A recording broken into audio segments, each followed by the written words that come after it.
And for the first time in many years, the Panthers officially have a winning record. I'm not going to be too down on the fact that this game ended up being pretty ugly overall because the Jets defense actually is pretty good. But one thing I will say before I get into some of the stuff about the Panthers, good Lord, the Jets are bad. Their defense is pretty good. They were able to stop us. They were able to stop the Broncos last week. But man, their offense is just like they may as well just not show up every week. It's very 2023 Panthers-esque, where it's just like completely unwatchable.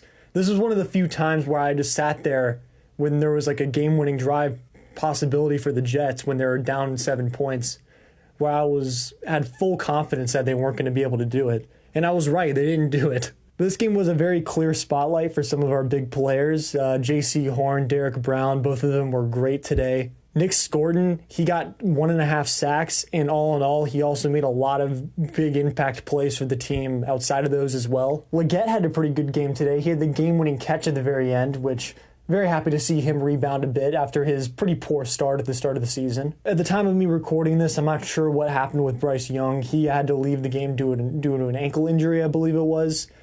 Don't know what that is about yet, but I hope it's not serious. The schedule from here on out is a little bit tougher. I believe they play the Bills next, and that's not a give-me game. I know the Falcons were able to beat them pretty easy, but that means absolutely nothing. If this season overall throughout the entire league has shown anything, it's that this is a very week-to-week league. The offensive play calling overall today was pretty questionable. They were really trying to get that dual running back thing going, but I don't know, Hubbard just wasn't working today for them. I'm not going to rule him out or anything quite yet, but I imagine that either he has some sort of nagging injury or I'm not sure exactly what the issue was. He had that pretty good screen pass catch that ended up leading to that one touchdown, but other than that, his run game was just not there. And I feel more comfortable saying that now as compared to a few weeks ago because Rico, with the exact same offensive line, looked better. So I'm not exactly sure where that situation is going to go. I'm hoping that Hubbard's just dealing with some injuries still, and in a few weeks he'll be fine.